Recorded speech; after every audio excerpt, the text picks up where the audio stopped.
ಎಲ್ಲರಿಗೂ ಪ್ರಿಯವಾದಂತಹ ಒಂದು ರೆಸಿಪಿನ ನಾನಿವತ್ತು ಡೇಸಿ ಸ್ಟೈಲಲ್ಲಿ ನಿಮ್ಮ ಮುಂದೆ ತೋರ್ಸೋಕ್ಕೆ ಬಂದಿದ್ದೀನಿ. ಅದರ ಹೆಸರು ಡೇಸಿ ಟ್ಯಾಕೋಸ್. ಹೆಂಗೆ ಮಾಡೋದು ಅಂತ ನೋಡೋಣ ಬನ್ನಿ. ಇಲ್ಲಿ ಒಂದು ಪ್ಯಾನ್ಗೆ 2 ಚಮಚದಷ್ಟು ಎಣ್ಣೆ ಹಾಕಿ ಒಣಮೆಣಸಿನ್ಕಾಯಿನ ಹಾಕಿ ಇದನ್ನು ಗರ್ಗರಿ ಆಗೋವರೆಗೂ ಹುರ್ಕೊಳ್ಳೋಣ. ತುಂಬಾ ಡಿಫ್ರೆಂಟ್ ಆಗಿರೋಂಥ ಪ್ರೋಸೆಸ್ಸಲ್ಲಿ ತುಂಬಾ ಹೆಲ್ದಿ ಆಗಿರೋಂಥ ಇಂಗ್ರೀಡಿಯೆಂಟ್ಸ್ನ ಬಳಸಿ ಟ್ಯಾಕೋಸ್ನ ಹೇಳ್ಕೊಡ್ತಾ ಇದ್ದೀನಿ. ಈ ಒಣಮೆಣಸಿನ್ಕಾಯಿ ಗರ್ಗರಿ ಆದಮೇಲೆ ಪಕ್ಕಕ್ಕೆ ತೆಗೆದಿಟ್ಕೊಳ್ಳೋಣ. ಅದೇ ಪ್ಯಾನ್ಗೆ ಇನ್ನೊಂದು 2-3 ಚಮಚ ಎಣ್ಣೆ ಹಾಕಿ ವೆಜಿಟೇಬಲ್ಸ್ನ ಫ್ರೈ ಮಾಡ್ಕೊಳ್ಳೋಣ. ಯಾವ್ಯಾವ ವೆಜಿಟೇಬಲ್ಸ್ ಬೇಕಪ್ಪ ಅಂದರೆ ಸಿಂಪಲಾಗಿ ತೋರಿಸ್ಬಿಡ್ತಾ ಇದ್ದೀನಿ ನಾನು. ಎಲ್ಲರ ಮನೆಯಲ್ಲೂ ಅವೈಲಬಲ್ ಇರೋಂಥ ಇಂಗ್ರೀಡಿಯೆಂಟ್ಸ್ನ ಯೂಸ್ ಮಾಡಿಕೊಂಡು ಸಣ್ಣದಾಗಿ ಹೆಚ್ಕೊಂಡಿರೋಂಥ ಈರುಳ್ಳಿ, ಸಣ್ಣದಾಗಿ ಹೆಚ್ಕೊಂಡಿರೋಂಥ ಗ್ರೀನ್ ಕ್ಯಾಪ್ಸಿಕಮ್ ಮತ್ತು ಯೆಲ್ಲೋ ಕ್ಯಾಪ್ಸಿಕಮ್ ಬಳಸ್ತಾ ಇದ್ದೀನಿ. ನೀವು ಬೇಕಾದರೆ ರೆಡ್ ಕ್ಯಾಪ್ಸಿಕಮ್, ಸ್ವೀಟ್ ಕಾರ್ನ್ ಕೂಡ ಹಾಕ್ಕೋಬೋದು. ಬೇರೆ ತುಂಬಾ ಡಿಫ್ರೆಂಟ್ ಆಗಿರೋಂಥ ವೆಜಿಟೇಬಲ್ಸ್ ಯಾವುದು ಬೇಕಾಗಿಲ್ಲ. ಸಿಂಪಲ್ ಆ್ಯಂಡ್ ಬೇಸಿಕ್ ವೆಜಿಟೇಬಲ್ಸ್ ಇದಕ್ಕೆ ಸಾಕಾಗುತ್ತೆ. 2 ನಿಮಿಷ ಇದನ್ನು ಫ್ರೈ ಮಾಡಿ. ಕ್ರಂಚಿಯಾಗೇ ಇರಲಿ. ಒಂದು 50% ಕುಕ್ ಆದರೆ ಸಾಕು. ಸ್ಟವ್ ಆಫ್ ಮಾಡಿ ಪಕ್ಕಕ್ಕೆ ತೆಗೆದಿಟ್ಕೊಳ್ಳಿ. ಇಲ್ಲೊಂದು ಮಿಕ್ಸಿಂಗ್ ಬೌಲಲ್ಲಿ ನಾವು ಆವಾಗಲೇ ಗರ್ಗರಿಯಾಗಿ ಹುರ್ಕೊಂಡಿದ್ವಲ್ಲ ಒಣಮೆಣಸಿನ್ಕಾಯಿ, ಅದು ನಿಮ್ಮ ಖಾರಕ್ಕೆ ಎಷ್ಟು ಬೇಕೋ ಅಷ್ಟು ಹಾಕ್ಕೊಂಡು ಕೈಯಲ್ಲಿ ಮ್ಯಾಶ್ ಮಾಡ್ಕೊಳ್ಳಿ. ಯೂಶುವಲ್ ಚಿಲ್ಲಿ ಫ್ಲೇಕ್ಸ್ ಹಾಕ್ತಾರೆ, ಬಟ್ ನಾನಿಲ್ಲಿ ಡೇಸಿ ಟೇಸ್ಟ್ ಕೊಡಲಿ, ಒಂಥರ ಡಿಫ್ರೆಂಟಾಗಿ ಫ್ಲೇವರ್ ಕೊಡಲಿ ಅಂತ ಈ ಥರ ಹುರ್ಕೊಂಡು ಅದನ್ನು ಮ್ಯಾಶ್ ಮಾಡ್ತಾಯಿದ್ದೀನಿ. ಕೈಯಲ್ಲಿ ಈ ಥರ ಚೆನ್ನಾಗಿ ಮ್ಯಾಶ್ ಮಾಡ್ಕೊಂಡ್ಮೇಲೆ ಸಿಪ್ಪೆ ತೆಗೆದು ಬಾಯ್ಲ್ ಆಗಿರೋಂಥ ಆಲೂಗಡ್ಡೆನ ತುರ್ಕೊಂಡಿರೋದನ್ನು ಹಾಕ್ತಾಯಿದ್ದೀನಿ. 3 ಆಲೂಗಡ್ಡೆ ಬಳಸಿದ್ದೀನಿ ನಾನಿಲ್ಲಿ. ನೀವು ಮ್ಯಾಶ್ ಕೂಡ ಮಾಡ್ಕೋಬೋದು. ಕೊತ್ತಂಬರಿ ಸೊಪ್ಪು 1 ಹಿಡಿಯಷ್ಟು ಹಾಕ್ತಾಯಿದ್ದೀನಿ. ನಾವು ಫ್ರೈ ಮಾಡಿ ಇಟ್ಕೊಂಡಿದ್ವಲ್ಲ ವೆಜಿಟೇಬಲ್ಸ್, ಅದನ್ನು ಸಹ ಇದಕ್ಕೆ ಹಾಕ್ತಾಯಿದ್ದೀನಿ. ಸೊ ಸಿಂಪಲ್ ಆಲೂಗಡ್ಡೆ ಮತ್ತು ಫ್ರೈ ಮಾಡ್ಕೊಂಡಿರೋಂಥ ವೆಜಿಟೇಬಲ್ಸ್. ರುಚಿಗೆ ತಕ್ಕಷ್ಟು ಉಪ್ಪು ಹಾಕಿ ಈ ಮಿಕ್ಸ್ಚರ್ಗೆ, ಮತ್ತು ಆರಿಗೇನೋ 1 ಚಮಚದಷ್ಟು ಹಾಕ್ತಾಯಿದ್ದೀನಿ. ಆರಿಗೇನೋ ಅಂದರೆ ಪಿಜ್ಜಾ ಹರ್ಬ್ಸು. ಇದು ನಿಮ್ಮ ಹತ್ರ ಇಲ್ಲ ಅಂದರೆ ಇದನ್ನು ಸ್ಕಿಪ್ ಮಾಡ್ಬೋದು, ಪರವಾಗಿಲ್ಲ.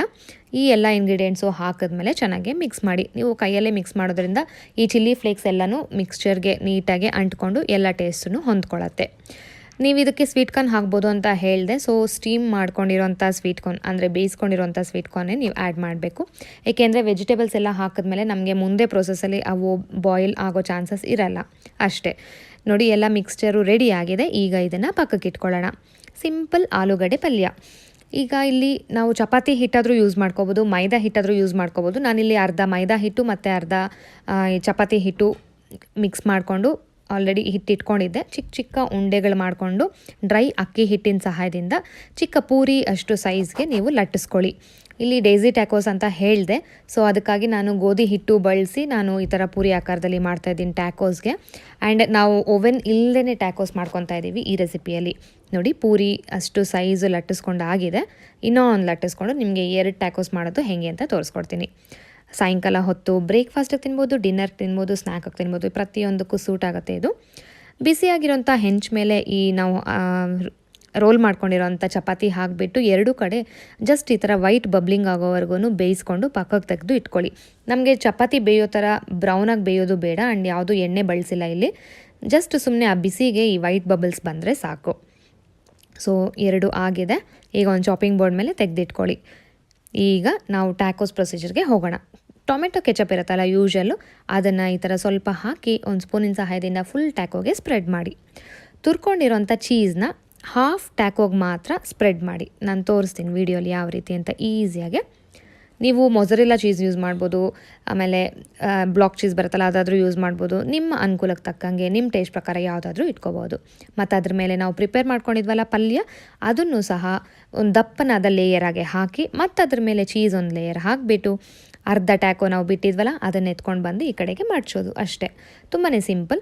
ಟ್ಯಾಕೋ ಸ್ವಲ್ಪ ಫ್ರೈ ಆಗಿರೋದನ್ನು ಇಟ್ಕೊಳ್ಳಿ. ಟೊಮೆಟೊ ಕೆಚಪ್ ಫುಲ್ ಅಪ್ಲೈ ಮಾಡಿ, ಚೀಸ್ನ ಅರ್ಧ ಭಾಗಕ್ಕೆ ಈ ಥರ ಸ್ಪ್ರೆಡ್ ಮಾಡಿ, ನಾವು ಪ್ರಿಪೇರ್ ಮಾಡ್ಕೊಂಡಿರೋಂಥ ಪಲ್ಯನ ದಪ್ಪ ಲೇಯರ್ ಸ್ಪ್ರೆಡ್ ಮಾಡಬೇಕು. ಇದು ಟ್ಯಾಕೋಸ್ ಅಂದರೆ ಸ್ಟಫಿಂಗ್ ಜಾಸ್ತಿ ಇರಬೇಕು. ಸೊ ಅದನ್ನೊಂದಷ್ಟು ಹಾಕಿ ಅದ್ರ ಮೇಲೆ ಚೀಸ್ ಒಂದು ಲೇಯರ್ ಹಾಕಿ ಇನ್ನೊಂದು ಅರ್ಧ ತೊಗೊಂಡು ಬಂದು ಕ್ಲೋಸ್ ಮಾಡೋದು. ಈಗ ಟ್ಯಾಕೋಸ್ ರೆಡಿ ಆಗಿದೆ. ಇದನ್ನು ನಾವು ಬೇಯಿಸೋ ಸಮಯ. ಇಲ್ಲಿ ಮತ್ತೆ ತವ ಬಿಸಿಯಾಗಕ್ಕೆ ಇಟ್ಟಿದ್ದೀನಿ. ತವದ ಮೇಲೆ ಈ ಟ್ಯಾಕೋಸ್ನ ಇಟ್ಟು 2 ಕಡೆ ಎಣ್ಣೆ ಅಪ್ಲೈ ಮಾಡಿಕೊಂಡು ಮಾಮೂಲಿ ಗೋಲ್ಡನ್ ಬ್ರೌನ್ ಬರೋವರೆಗೂ ಸ್ಪಾಟ್ಸು ಬೇಯಿಸೋದಷ್ಟೇ. ಇದು ಸಿಮ್ ಫ್ಲೇಮಲ್ಲಿ ಅಥವಾ ಮೀಡಿಯಮ್ ಫ್ಲೇಮಲ್ಲೇ ಮಾಡಿ. ಹೈ ಫ್ಲೇಮಲ್ಲಿ ಮಾಡಿದ್ರೆ ಕಚಪಚ ಅಂತ ಇರುತ್ತೆ ಒಳಗಡೆ.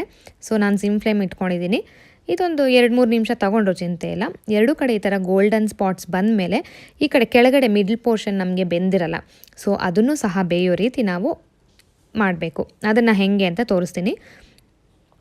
2 ಕಡೆ ನೋಡಿ ಈ ಥರ ಬ್ರೌನ್ ಆದರೆ ಟ್ಯಾಕೋಸ್ ಪರ್ಫೆಕ್ಟಾಗಿರುತ್ತೆ, ತಿನ್ನೋಕ್ಕೆ ತುಂಬಾ ರುಚಿಯಾಗಿರುತ್ತೆ.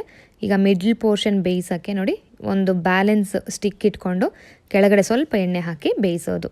ಸೊ ಅಲ್ಲಿ ಮಧ್ಯಭಾಗದಲ್ಲೂ ಸಹ ಗೋಲ್ಡನ್ ಬ್ರೌನ್ ಆಗಿರುತ್ತೆ. ಸೊ ಹಸಿ ಅನ್ನೋ ಆಪ್ಷನ್ನು ಎಲ್ಲೂ ಇರಲ್ಲ. ಪರ್ಫೆಕ್ಟಾಗಿ ಬೆಂದಿದ್ದಾವೆ ನಮ್ಮ ಡೇಸಿ ಟ್ಯಾಕೋಸ್. ನೀವು ನಿಮ್ಮ ಮನೆಗಳಲ್ಲಿ ಈ ಟ್ಯಾಕೋಸ್ನ ಟ್ರೈ ಮಾಡಿ ಹೆಲ್ದಿಯಾಗಿರಿ ಫ್ರೆಂಡ್ಸ್. ಹೆಂಗೆ ಬಂತು ಅಂತ ನನಗೆ ಕಮೆಂಟ್ಸ್ ಮೂಲಕ ತಿಳಿಸೋದು ಮರಿಬೇಡಿ. Thank you for watching.